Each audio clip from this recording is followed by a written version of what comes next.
The spacecraft Eos descended gently through the thick swirling clouds of an uncharted planet in a distant galaxy. Its sleek metallic surface shimmered faintly as sunlight filtered through gaps in the atmosphere, casting strange patterns on the ground below. Inside the ship, 4 humans and 1 alien observer prepared for their arrival. The humans, Jack, Laura, Ryan, and Melissa, were part of a mission funded by Earth's Space Exploration Initiative. Their task was simple: explore new worlds, establish contact with intelligent life, and gather data about the universe beyond their own solar system.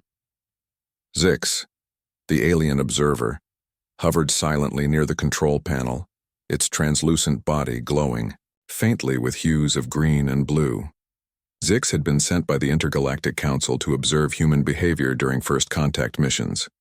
To say that Zix found humans perplexing would be an understatement. They were unpredictable, emotional, and often acted in ways that seemed completely illogical. Still, there was something oddly fascinating about them. Despite their flaws, or perhaps because of them, humans had managed to survive and thrive in environments far harsher than this alien world. As the ship touched down on the soft, spongy ground, Jack adjusted his helmet nervously. He glanced at the others, trying to gauge their reactions. Laura stood nearby, her arms crossed over her chest, her expression calm but alert.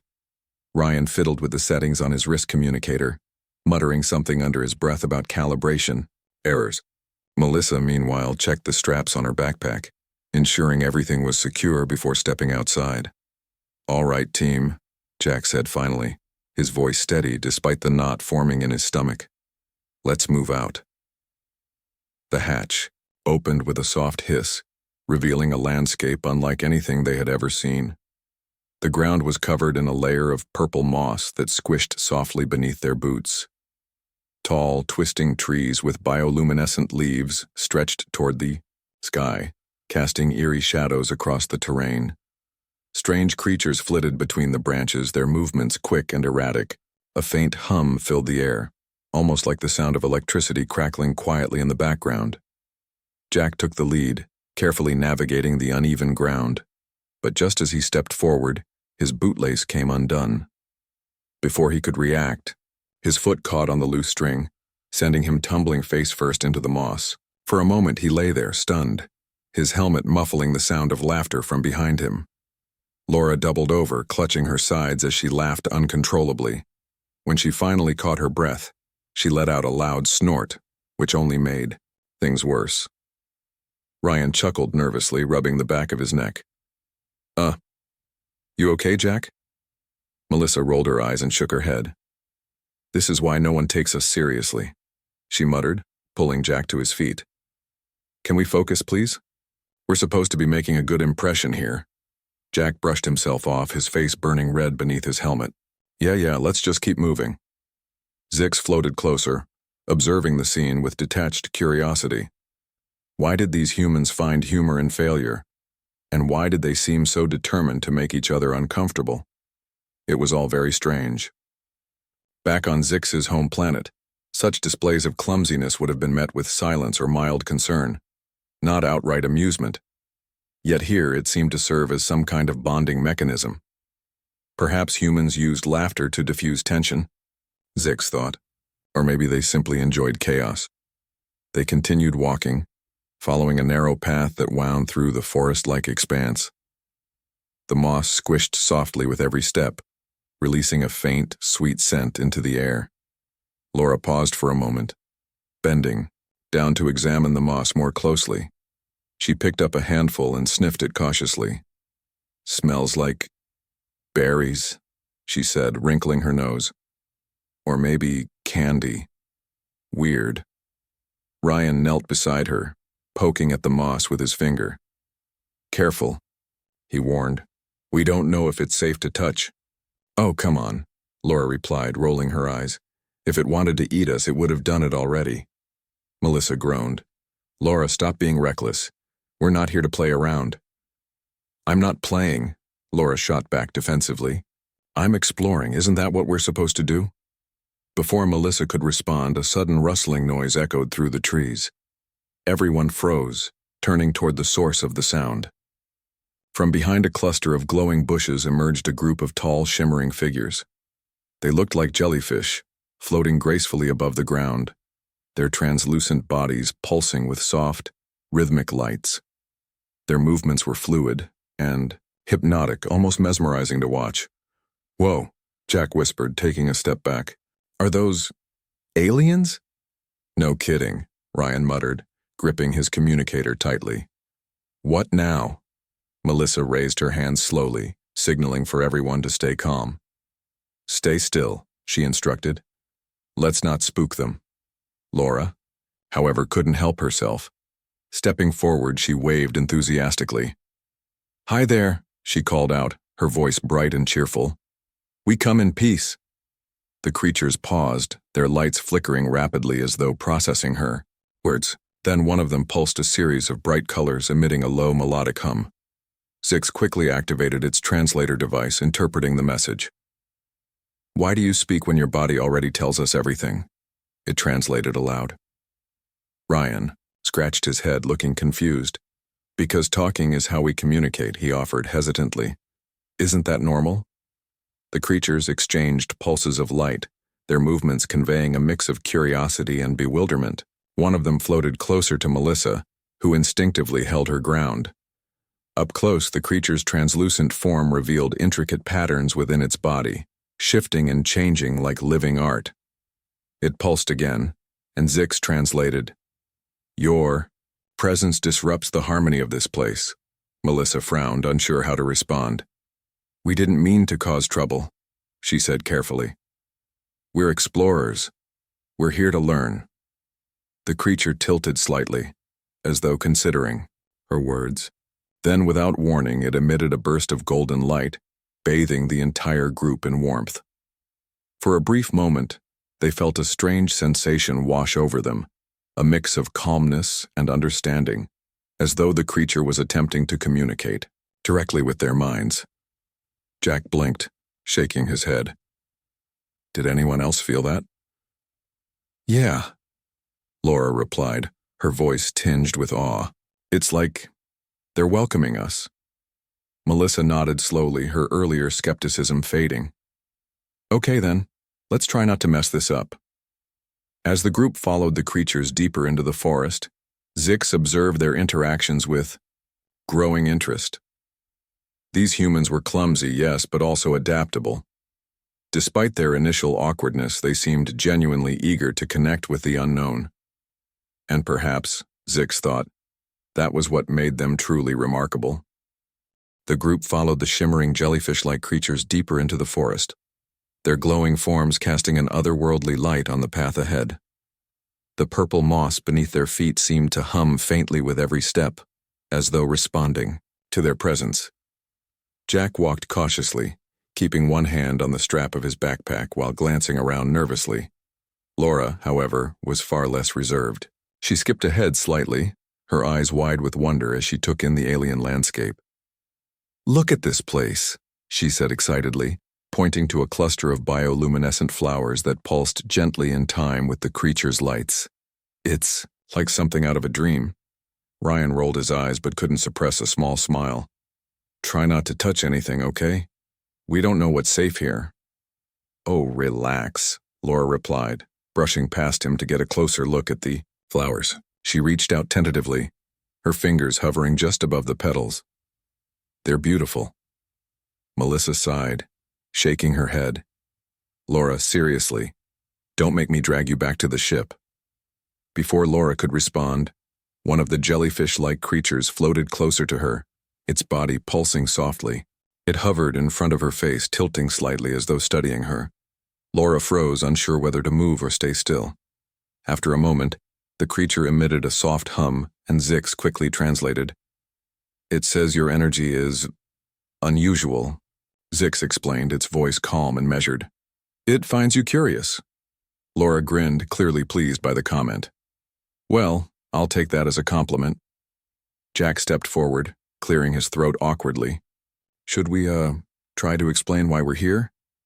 Melissa nodded, stepping beside him. "Good idea. Let's keep things professional." Taking a deep breath, Melissa addressed the creatures directly. We're explorers from Earth, she began, speaking slowly and clearly. We came here to learn about your world and share knowledge about ours. We mean no harm. The creatures exchanged pulses of light, their movements conveying a mix of curiosity and caution. One of them floated, closer to Ryan, who instinctively took a step back. The creature tilted again, its lights flickering rapidly. Zix translated once more. It asks why you carry so many tools if your intention is peaceful. Ryan hesitated, glancing down at the equipment strapped to his belt. These aren't weapons, he explained carefully. They're for gathering information, like samples of plants or soil. We want to understand your planet better. The creature pulsed again, its light dimming slightly. Zix interpreted. Understanding requires trust. How can we believe your intentions are pure? Melissa frowned, exchanging a quick glance with Jack. We'll prove it, she said firmly. Let us show you what we've brought to share. That Melissa opened her backpack and pulled out a small device, a portable music player. She pressed a button and a soft melody began to play. The tune was simple yet soothing, blending harmoniously with the hum of the moss and the gentle rustling of leaves. The creatures paused, their lights brightening as they absorbed the sound. Laura clapped her hands quietly, delighted by their reaction. See? Music is universal. One of the creatures floated closer to her, its body swaying gently in rhythm with the music. Encouraged by its response, Laura started humming along, her voice soft and melodic. To everyone's surprise, the creature mimicked her tune, emitting a series of musical tones that resonated through the air. Jack raised an eyebrow, impressed despite himself. Okay, that's actually pretty cool. Ryan chuckled nervously, adjusting his glasses. Guess we're bonding now. As the music played, another creature approached Jack, its lights pulsing steadily. It hovered near his chest, where a small pin displaying Earth's flag was attached to his suit. Jack pointed to the pin, smiling sheepishly. This is where we're from, he said. It's called Earth. It's our home. The creature tilted again, its lights flickering curiously. Zix translated. Your home is distant, yet you travel here. Why? Jack hesitated, unsure how to answer. We're explorers, he said finally. We want to meet new people, see new places, and learn about the universe. The creature pulsed brightly, its tone shifting to one of intrigue. Zix interpreted, curiosity drives you, but curiosity can also lead to danger. Melissa stepped forward, her expression serious. We understand the risks, she said, but we believe that meeting others, even those who are different from us, is worth it. The creatures exchanged pulses once more, their movements slower now, almost contemplative. Then, without warning, one of them emitted a burst of golden light enveloping the entire group in warmth. For a moment they felt a strange sense of connection, not just to the creatures but to the planet itself. It was as though the land, the trees, and even the moss were alive and aware, watching them with quiet interest. When the light faded, Laura let out a breath she hadn't realized she'd been holding. Whoa, she whispered. That was intense. Melissa nodded, her brow furrowed in thought. I think they're testing us, she said quietly, seeing how we react. Jack glanced at Zix, who hovered silently nearby. What do you think? He asked. Are we passing? Zix tilted its translucent body slightly, considering the question. Humans are unpredictable, it said after a moment. But unpredictability can be a strength. These beings may find value in your willingness to adapt. Encouraged by Zix's words, the group continued following the creatures, who led them to a clearing surrounded by towering trees. In the center of the clearing stood a large, crystalline structure that shimmered, with iridescent colors. The creatures gathered around it, their lights pulsing in unison as they emitted a low, harmonious hum. Melissa stared at the structure in awe. What is that thing? Zix floated closer, its sensors analyzing the structure. It appears to be a form of communication device, it said. Perhaps a way to connect with others across great distances. Laura stepped forward, her curiosity getting the better of her. Can we use it to talk to them? Before anyone could stop her, She reached out and touched the crystal surface. Instantly, the structure lit up, its colors swirling rapidly as a wave of energy rippled outward. The creatures emitted sharp bursts of light, their movements frantic. Ryan groaned, rubbing his temples. "Laura, what did you do now?" "I didn't mean to," Laura protested, pulling her hand back quickly. "It just reacted." The energy wave subsided as suddenly as it had begun, leaving the clearing eerily silent. For a long moment, no one moved. Then one of the creatures floated toward Laura, its lights flickering uncertainly. Zix translated, "You have awakened something ancient. What lies ahead is unknown." Melissa turned to the group, her expression grim. "Great. So much for making a good impression." Jack forced a weak laugh. "At least things can't get any worse, right?" As if in response, the ground beneath them trembled slightly and a low rumble echoed through the forest. The creatures exchanged urgent pulses of light before turning to leave, their movements swift and deliberate. "Well," Ryan muttered, adjusting his glasses nervously. "That's never a good sign." Laura looked around anxiously, clutching her backpack straps tightly. "Do you think we should follow them?" Melissa hesitated, weighing their options. "We don't really have a choice," she said finally. "If we stay here, we might miss our chance to fix whatever just happened." With that, the group set off after the creatures, their earlier excitement replaced by a growing sense of unease. As they walked, Jack glanced at Zix, who floated silently beside him. "So," he said quietly, "any advice for dealing with ancient, alien tech?" Zix tilted slightly, its glow dimming momentarily. "Proceed with caution," it advised. "And remember, humans are often their own greatest obstacle." Jack sighed, shaking his head. "Yeah, that sounds about right." The group followed the jellyfish-like creatures through the forest, their glowing forms weaving gracefully between the towering trees. The ground trembled occasionally, sending small waves of moss rippling outward like water disturbed by a stone. Laura kept glancing over her shoulder as though expecting something or someone to emerge from the shadows behind them.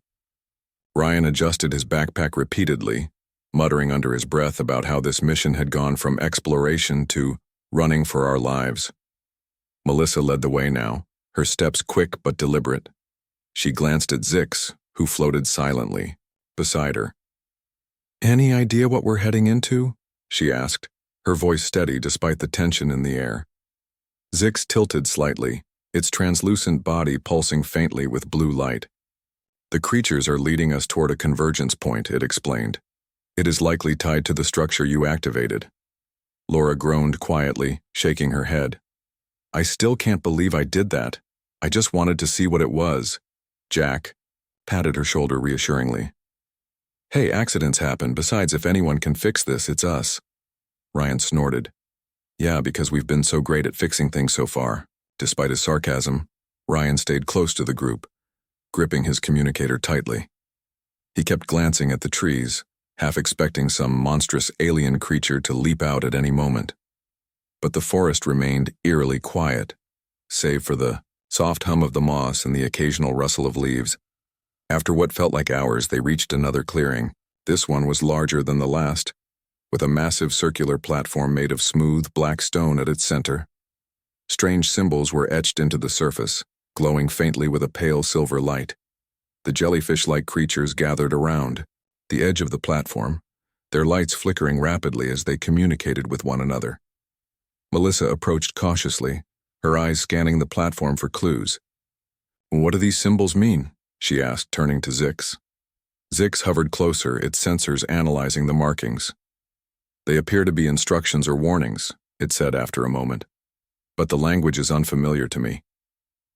Laura frowned, stepping forward to get a better look. "So, basically we have no idea what we're dealing with?" "Exactly," Melissa replied, crossing her arms. "And since we don't know what we're doing, we need to be careful." Before anyone could respond, the ground beneath the platform began to vibrate. The symbols glowed brighter, their light spreading outward in intricate patterns until the entire platform shimmered like liquid metal.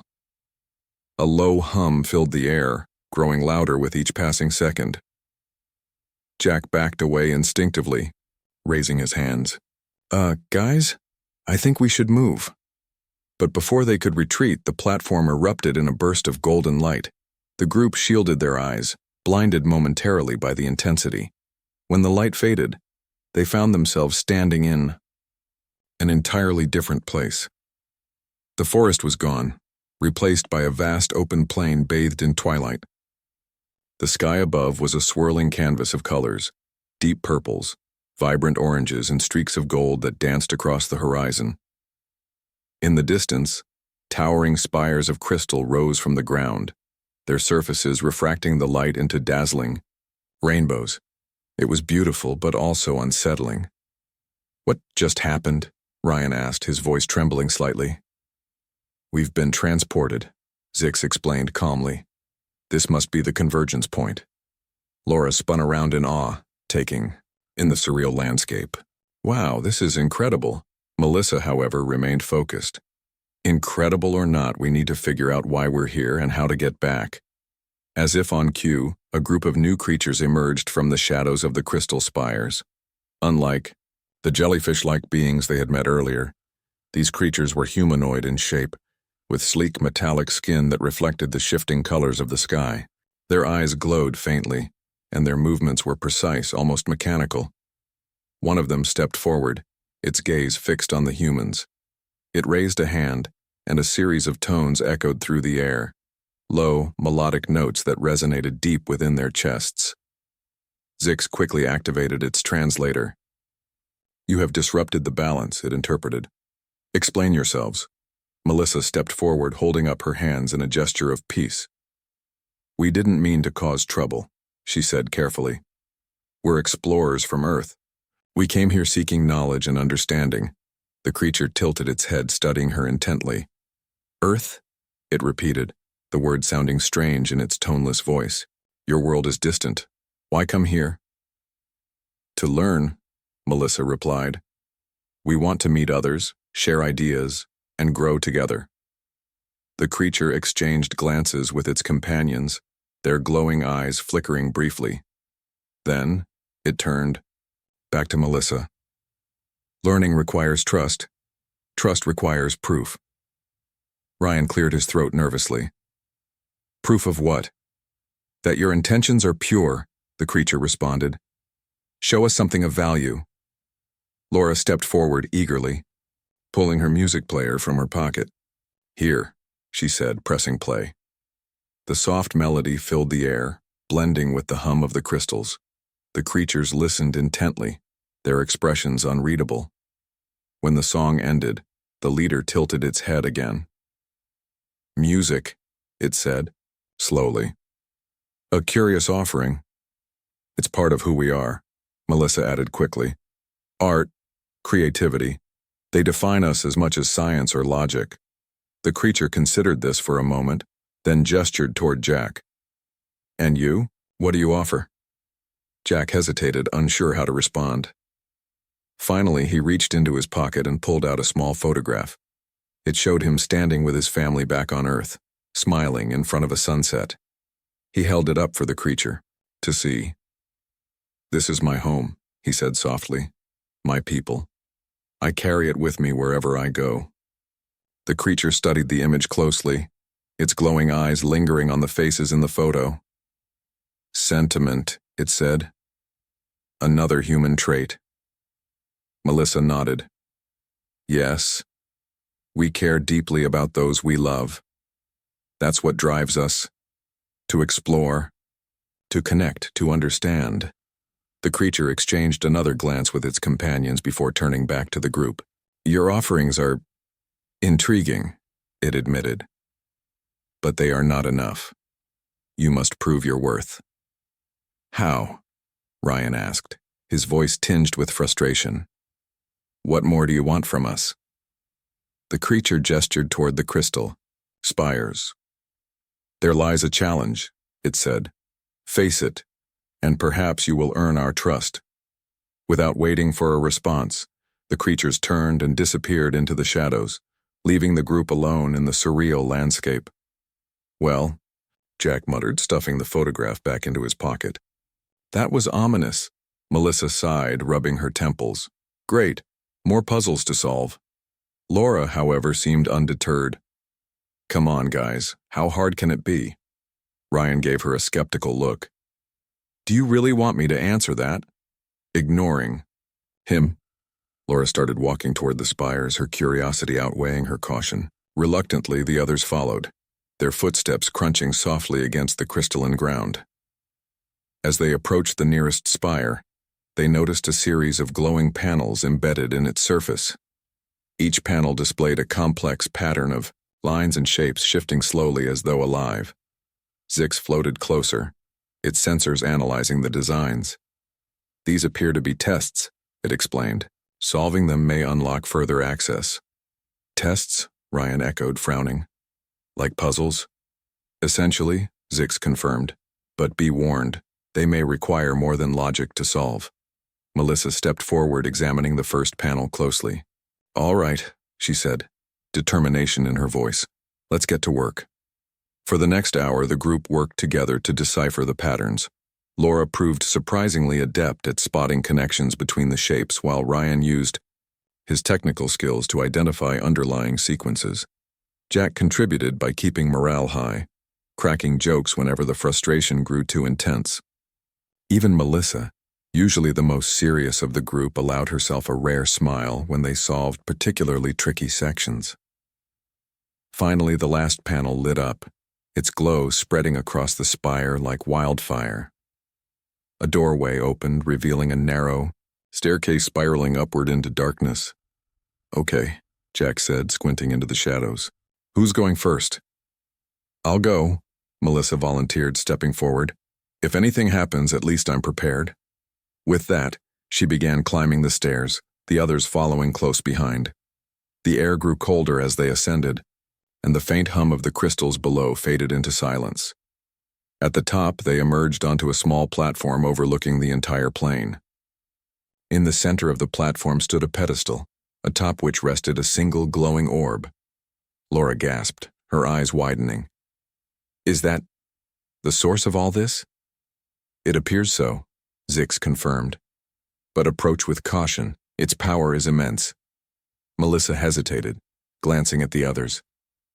Should we take it? Ryan shook his head. That feels like a bad idea. Remember what happened last time we messed with alien tech? He's right, Jack agreed. Maybe we should leave it alone. Melissa nodded reluctantly. Agreed. Let's report back to the ship and figure out our next move. As they turned to leave, the orb pulsed once, its light washing over them. For a brief moment, they felt a surge of clarity, as though the orb was testing their resolve. Then just as suddenly, the light faded, and the platform began to descend. Well, Laura said finally, breaking the silence. That was anticlimactic. Melissa managed a small laugh. For once, I'm okay with that. The group descended, back to the plane, their minds racing with questions. Whatever lay ahead, they knew one thing for certain. This mission was far from over. The group returned to the base of the crystal spires, their steps heavy with exhaustion but their spirits lifted by the small victory of solving the puzzles. The glowing orb's test had left them with more questions than answers, but for now, they were grateful just to be moving forward. As they stepped onto the plane, the same group of metallic-skinned creatures reappeared, their glowing eyes fixed on the humans. One of them, the leader, stepped closer, its movements smooth and deliberate.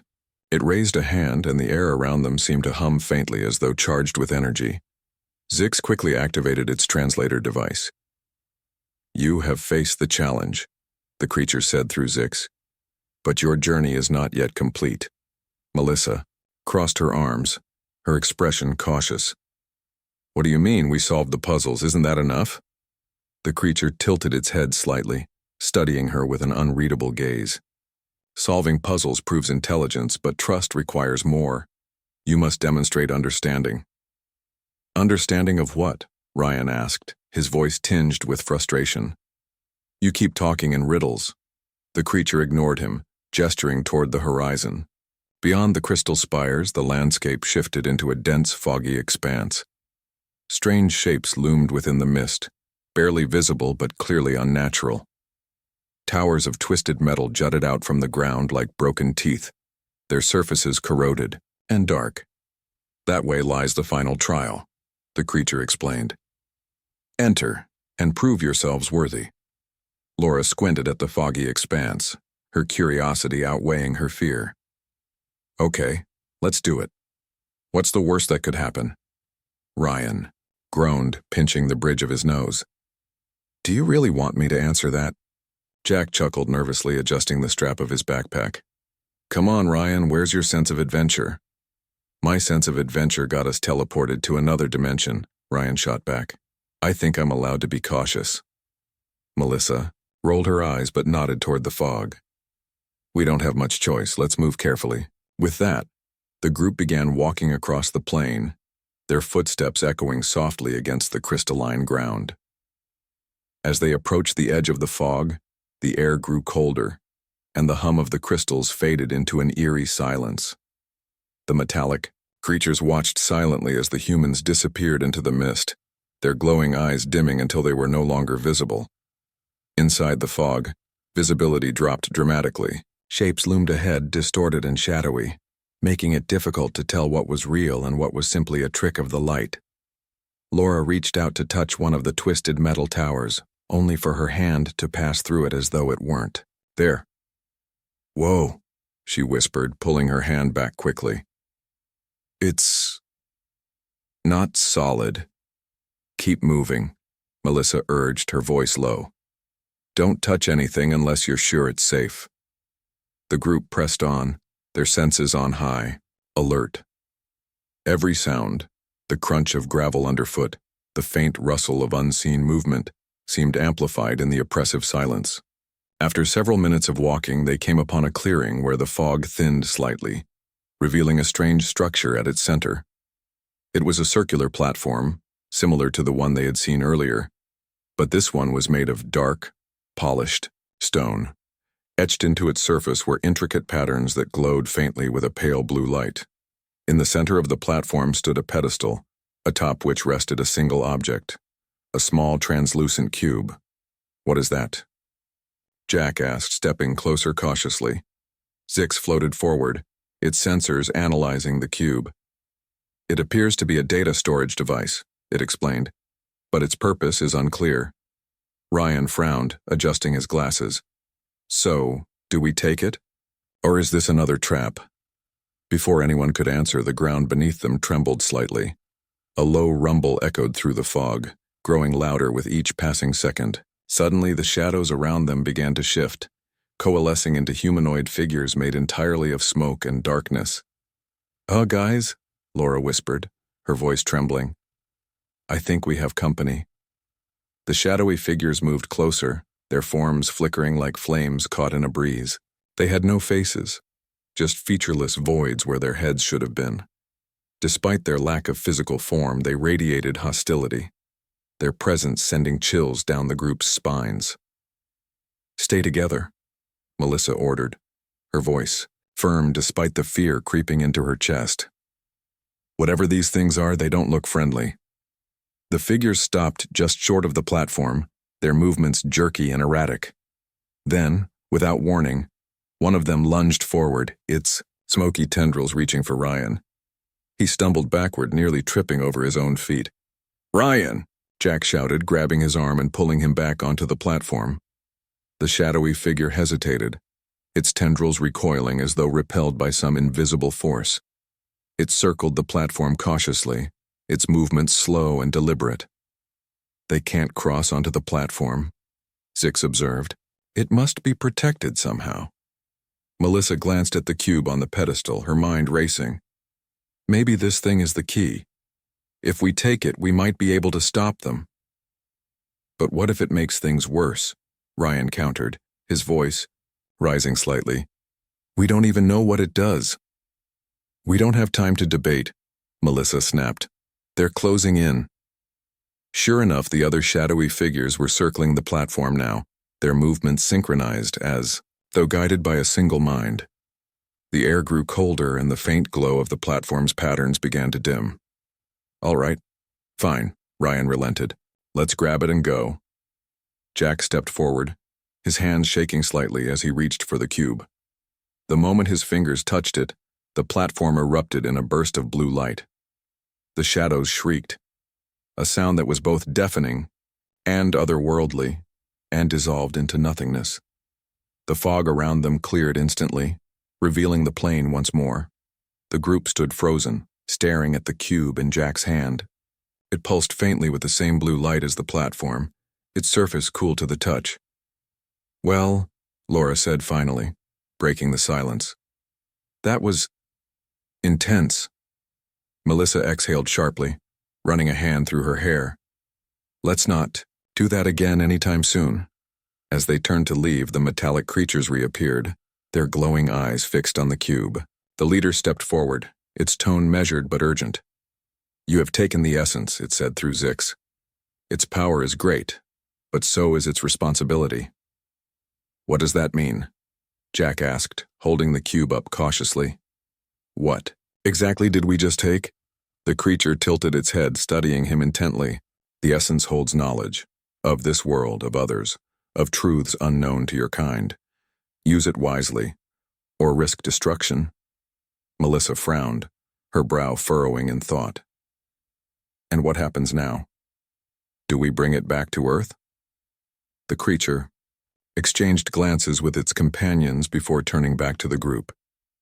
That choice is yours, but know this. The essence will test you further. Trust in yourselves and in each other. With that, the creatures turned and disappeared into the distance, leaving the group alone once more. Well, Ryan muttered, adjusting his glasses. That was cryptic. Laura shrugged, trying to lighten the mood. At least we didn't get eaten by shadow monsters. Jack chuckled weakly, still clutching the cube. Small victories, I guess, Melissa sighed, shaking her head. Let's head back to the ship. We need to figure out what to do with this thing, and fast. As they began the long walk back across the plain, the weight of the cube in Jack's hand felt heavier with every step. Whatever it contained, they knew one thing for certain. Their mission was far from over, and whatever challenges lay ahead, they would face them together. The journey back to the ship felt longer than it had before. The group trudged across the alien plain, their steps heavy with exhaustion and unease. Jack carried the cube carefully, its faint blue glow casting strange shadows on the ground as they walked. No one spoke much. The weight of what they had taken, and the cryptic warnings from the metallic creatures, hung over them like a storm cloud. Laura was the first to break the silence. So, what do you think is inside the cube? She asked, her voice hesitant but curious. Ryan shrugged, adjusting his glasses. Could be anything. Knowledge, power, maybe even some kind of weapon, or it could just be a fancy paperweight. Melissa shot him a look. Don't joke about this. That thing nearly got us killed back there. I'm not joking, Ryan replied defensively. We don't know what it does, and we don't know why they gave it to us. For all we know, it's booby-trapped. Jack glanced down at the cube in his hands, his brow furrowed. Then why didn't they stop us when I picked it up? They said it was our responsibility. Doesn't that mean they trust us? Or they're testing us? Zix interjected, its translucent body glowing faintly. Humans often interpret trust as approval, but it may simply be an observation, a way to see how you handle power. Laura frowned, her curiosity turning to concern. You think they're watching us right now? It's possible, Zix admitted. Their actions suggest they are deeply interested in human behavior. Perhaps this entire mission has been a test from the beginning. Melissa sighed, rubbing her temples. Great. So not only do we have to figure out what this thing does, but we also have to prove we're worthy of having it. Worthy of what, though? Jack asked, his voice tinged with frustration. They haven't told us anything useful, just vague warnings and riddles. That's aliens for you, Ryan muttered under his breath, always speaking in code. Despite the tension, the group pressed on, their focus shifting toward reaching the ship. As they approached the landing site, the EOS came into view, its sleek metallic surface reflecting the swirling colors of the alien sky. It looked almost surreal against the backdrop of glowing trees and crystal spires, a reminder of the world they were trying to understand and survive. When they finally reached the hatch, Melissa paused, glancing back at the landscape one last time. "All right, team," she said firmly. "Let's get inside and figure this out." Once aboard, the group gathered in the ship's main cabin. Jack placed the cube gently on the central table, its blue light pulsing softly in the dim lighting. Everyone stared at it, unsure where to begin. "So," Laura said after a moment, breaking the silence, "how do we open it?" Zix floated closer, its sensors scanning the cube's surface. "It appears to be sealed by an unknown mechanism," it explained. "Forcing it open could trigger unforeseen consequences." "Of course it could," Ryan groaned, slumping into a nearby chair. "Because why would anything ever be easy?" Melissa ignored him, leaning closer to examine the cube. "Maybe it responds to touch," she suggested, "like the platforms we saw earlier." Jack hesitated, then reached out cautiously. His fingers brushed the surface of the cube, and instantly, the light grew brighter. A soft hum filled the cabin, resonating through the walls and floor. Tiny symbols began to appear on the cube's surface, glowing faintly in a language none of them recognized. "Whoa," Laura whispered, her eyes wide. "It's alive." Zix tilted slightly, its glow dimming momentarily. "The symbols resemble those etched into the platforms. This may be a form of communication." "Communication?" Ryan echoed skeptically. "Or a countdown to self-destruct?" Melissa gave him a sharp look. "Stop being dramatic. Let's focus." The symbols shifted and rearranged themselves, forming patterns that seemed to pulse in rhythm with the hum. After a few moments, the cube emitted a series of tones, low, melodic notes that vibrated deep within their chests. "It's trying to tell us something," Zix observed. "Perhaps offering information or guidance." Laura leaned forward eagerly. "Can you translate it?" Zix hesitated, its sensors working overtime. "The language is complex. It will take time to decipher." "Time we might not have," Melissa said grimly. "If this thing holds important knowledge, we need to figure it out quickly." Jack nodded, his expression serious. "And if it's dangerous, we need to know how to neutralize it." As Zix worked on translating the symbols, the others discussed their next steps. Ryan suggested running tests on the cube's energy signature, while Laura proposed using the ship's database to cross-reference the symbols with known alien languages. Melissa agreed to both ideas, dividing tasks among the group to maximize efficiency. Hours passed and the cabin buzzed with activity. Ryan pored over data on his tablet, muttering calculations under his breath. Laura flipped through pages of research, occasionally pointing out similarities between the cube's symbols and ancient Earth hieroglyphs. Jack assisted Zix, jotting down notes as the alien observer decoded fragments of the language. Finally, Zix spoke up, its tone measured but urgent. "I believe I have uncovered part of the message," it announced. "The cube contains knowledge, not just of this planet, but of countless others. It is a record of civilizations, technologies, and histories spanning millennia." Melissa frowned, her mind racing. "A record like a library?" "In a sense," Zix confirmed. "But it is more than that. It holds truths about existence, about the universe itself. Truths that may challenge your understanding." Laura's eyes widened with excitement. "That's incredible. Imagine what we could learn from it." Ryan, however, remained skeptical. "Or imagine the trouble it could cause. What happens if someone uses this knowledge for the wrong reasons?" Melissa nodded, sharing his concern. "He's right. Knowledge like this could be dangerous in the wrong hands. We can't just bring it back to Earth without knowing more." Jack sighed, rubbing the back of his neck. "So what do we do? Leave it here? Destroy it?" "No," Melissa said firmly. "We can't destroy it, and leaving it here isn't an option either. If we abandon it, someone else might find it, and we have no idea who or what that might be." "Then what's the plan?" Laura asked, her excitement fading into uncertainty. "We study it," Melissa decided. carefully. If we can understand its contents and its purpose, we'll decide what to do next. But for now, we keep it secure. The group agreed, and Zix continued its work, piecing together more of the translation.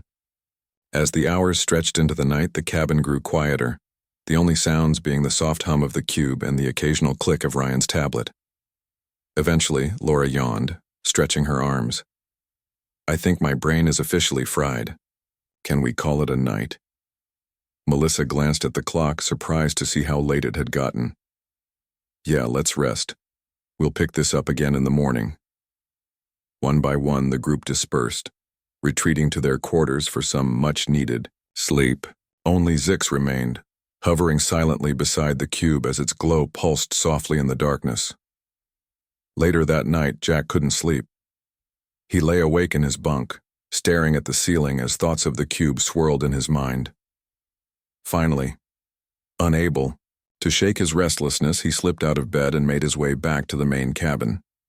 The cube sat undisturbed on the table, its light steady and calming. Jack approached it cautiously, sitting down in the chair beside it. He studied the symbols, etched into its surface, their intricate patterns mesmerizing. You're full of secrets, aren't you? He murmured softly, reaching out to touch it again. This time, the cube responded differently. Its light flared brightly, and a single tone echoed through the cabin, a deep, resonant note that seemed to vibrate through Jack's very soul. Images flashed before his eyes, vivid and fleeting. Stars exploding, planets forming, civilizations rising and falling. It was overwhelming, beautiful, and terrifying all at once. Jack pulled his hand back quickly, his heart racing. The light dimmed, and the images faded, leaving him breathless. What was that? He whispered, staring at the cube in awe. Before he could process what had happened, Zix floated into the room, its glow brightening slightly. You activated a memory sequence, it explained. The cube is showing you glimpses of its contents. Jack shook his head, still reeling from the experience. It's incredible, but also kind of scary. Zix tilted slightly, its tone thoughtful. Knowledge often is.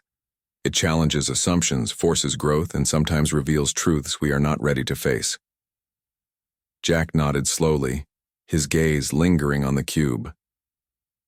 Do you think we're ready for this? Zix hesitated, its glow dimming momentarily. Readiness is subjective. What matters is how you choose to use what you learn. Jack sighed, running a hand through his hair. Guess we'll find out soon enough. With that, he stood and returned to his quarters, the weight of the cube's secrets pressing heavily on his mind. Whatever lay ahead, he knew one thing for certain.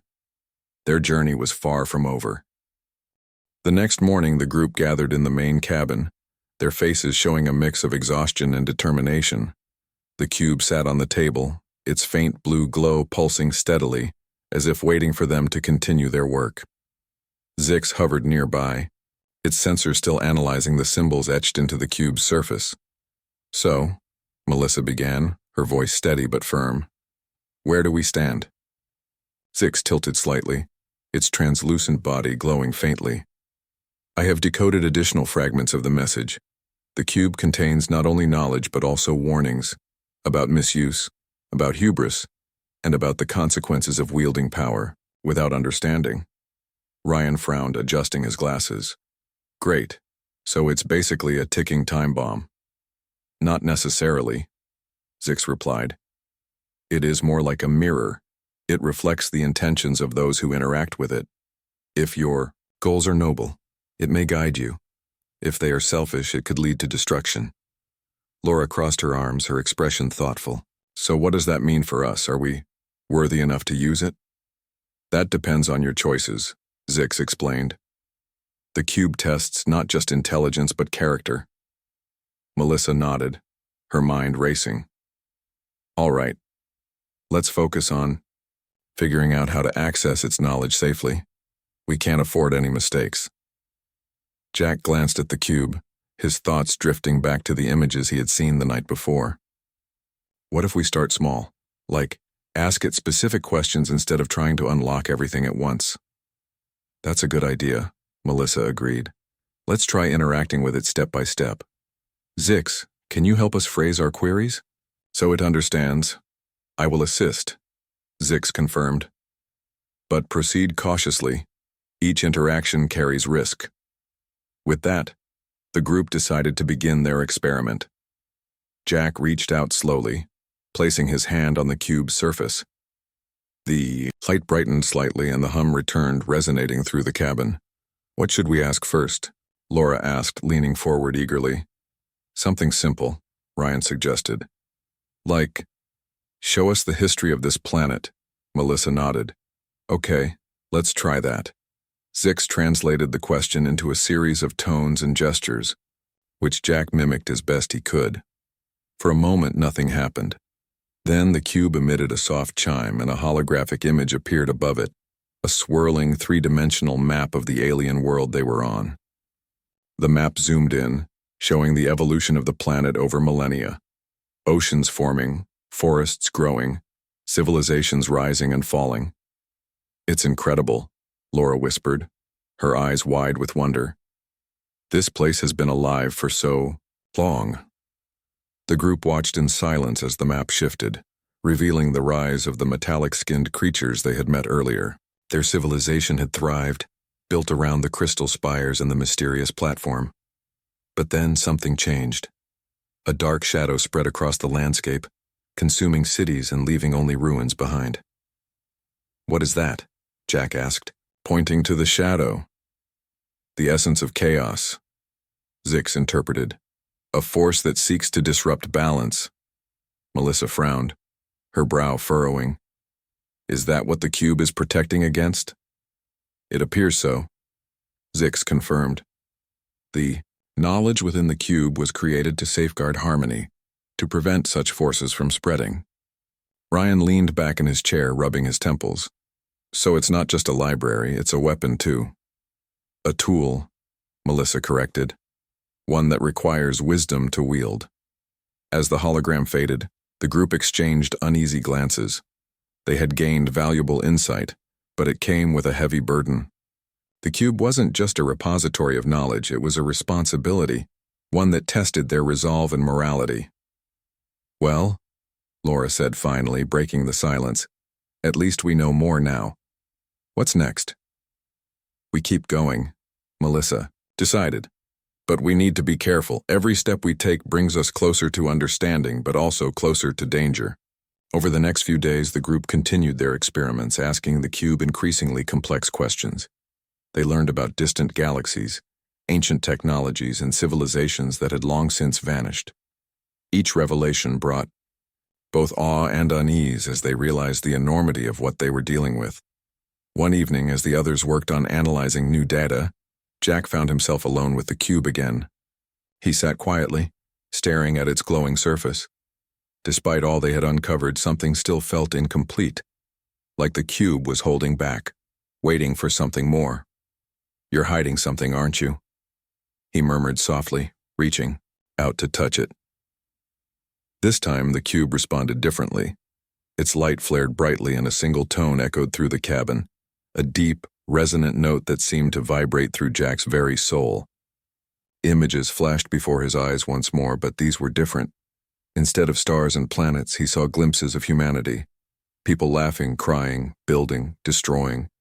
He saw acts of kindness and cruelty, moments of triumph and despair. And then he saw Earth, a fragile blue dot floating in the vastness of space. When the vision ended, Jack sat frozen, his heart pounding. He didn't notice Melissa enter the room until she spoke. Jack, are you okay?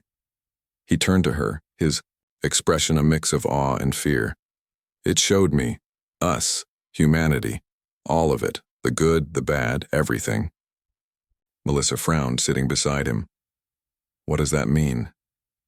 I think, Jack hesitated, struggling to find the right words. I think it's testing us again. Not just as individuals, but as a species. It's showing us who we are, and asking if we're ready for what comes next. Melissa sighed, her gaze dropping to the cube. And are we? Ready, I mean. Jack shook his head slowly. I don't know. But maybe that's the point. Maybe it's not about being perfect.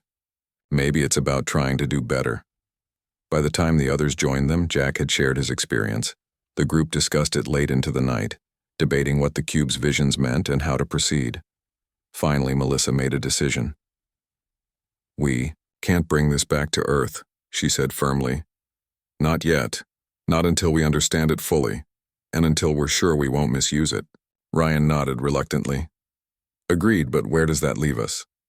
"For now," Melissa continued, "we stay here.